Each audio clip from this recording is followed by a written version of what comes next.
안녕하세요. 보타임의 미국 소식입니다. 5월 13일 헤드라인 뉴스를 전해드리겠습니다. 보타임의 작년 6월 28일 세인트루이스에서 주이사 리다 크로슨 옆집에 사는 마크 앤 패트리샤 매클로스키 부부가 자기 집을 향하여 BLM 폭도들이 들이닥치자 그들에게 가까이 오면 쏘겠다. 여기는 개인 사유재산 권한이므로 접근하지 말라고 이렇게 총을 들고 자기들을 보호하고 있습니다. 남편은 AK 자동소총을 들고 부인은 피스톨을 들고 그들에게 협박을 하였습니다. 가까이 다가오지 말라고. 그러나 이 사건이 묘하게 흘러가서 이 BLM에 대해서는 아무 차지도 하지 않고 이 부부에게 권총에 의한 살해 협박 및 중범죄로 기소가 되었습니다. 이 기소를 한 검사는 연방순회 검사인 킴블리 가드너입니다. 이 검사로 말할 것 같으면 BLM 폭도에 대하여 적극적으로 옹호를 하면서 보수 성향의 많은 사람들에게 피눈물을 흘리게 한 악명 높은 극좌 성향의 연방검사로 소문이 나 있습니다. 그게 가장 대표적인 예가 2018년도 에릭 그레이튼 미주리주 주지사 사임 사건입니다. 에릭 그레이튼 미주리주 주지사로 말하면 2018년도에 이 킴블리 가드너한테 함정 수사에 걸려서 결국은 주지사직을 사임하게 된 사건이 있었습니다. 에릭 그레이튼 주지사는 퍼플 하트를 비롯하여 훈장만 8개 받은 네이비실 출신의 영웅이며 세계에 가장 영향력이 있는 정치인 100인 중에 선발되기도 하였던 주지사입니다. 여기에 맨 처음에는 섹스 스캔들로 엮었다가 그것이 되지 않자 선거 캠페인에서 모금액을 누락시켰다는 죄명으로 주지사를 프리바겐, 즉 형량협정으로 사임을 하게 만든 악명 높은 여인입니다. 그런데 이 사건의 전말은 오늘 밝혀진 바에 의하면 2018년 1월에 킴블리 가드너가 윌리엄 댄 디삽이라는 사설 탐정을 고용하여 이 주지사의 행적을 조사하게 하였던 것입니다. 이것은 연방검사가 개인적으로 증거를 확보하기 위하여 사설 탐정을 고용을 못하게 되어 있는 법률을 어긴 것이며 또한 그에 더하여 이번에 미주리 주의 윤리위원회에서 조사를 한 결과 모금액 누락 사건은 이 주지사가 잘못한 것이 아니고 거기 있는 스태프들이 실수로 누락한 것으로 밝혀짐에 따라서 이 주지사의 누명이 완전히 벗겨졌습니다. 오늘 보도된 바에 의하면 2020년 2월부터 1년 남짓하게 그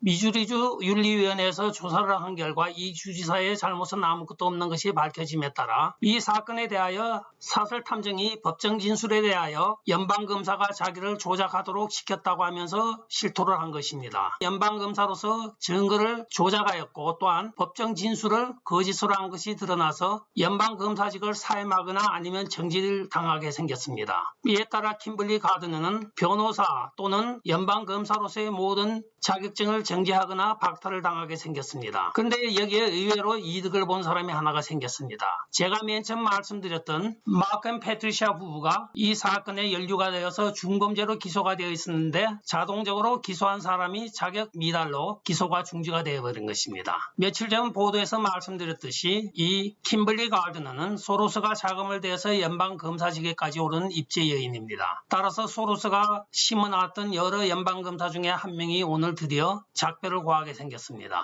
소로스와 연관이 있는 소로스 키즈 중에 한 명이 점점 하나씩 없어지고 있는 경향이 나타나고 있습니다. 드디어 리 체니가 공화당 회의장직을 내려놓게 되었습니다. 오늘 공화당 하원 투표에서 의장직을 쫓겨났습니다. 그러나 마지막 일선을 하고 있습니다. 자기의 남은 정치 인생은 도널드 트럼프 대통령이 다시는 백악관 오발룸을 접근하지 못하게 하는 것이 자기의 일생 과업이라고 이야기를 하고 있습니다. 역시 라이노답습니다. 그 아버지의 그 딸입니다. 실제적으로 이 체니 부녀와 그 일가들이 미국의 공화당 정치를 다 망쳐놨다고 해도 과언이 아닙니다. 124명의 퇴역 장군들이 백악관에 오늘 서신을 전하였습니다. Flag Officer for America라는 하는 퇴역 장성 주축으로 구성된 이 단체는 외국인과 국내의 모든 적들에 맞서 헌법을 지키고 방어하기로 서약한 장교단체라고 자기 웹사이트에 취지를 설명하고 있습니다. 그들은 오늘 사회주의, 마르크스주의, 진보주의가 미국을 망치는 것을 더 이상 볼 수 없다고 하면서 서신을 백악관에 전하고 있으며 바이든이 군 통수권자로서의 건강 상태가 지금 불분명하므로 여기에 대한 분명한 건강 상태를 오픈해 줄 것을 요구하고 나섰습니다. 한편 이들은 2020년 선거에 대해서도 백악관이 나서서 다시금 투명하게 모든 것을 공개하고 처리해 주길 바란다고 사안에 적었습니다. 정확하게 모든 것을 다시 재검을 하여 분명하게 할지 조 바이든 행정부에 급제를 안겨주고 있는 사건이기도 합니다. 지난 1월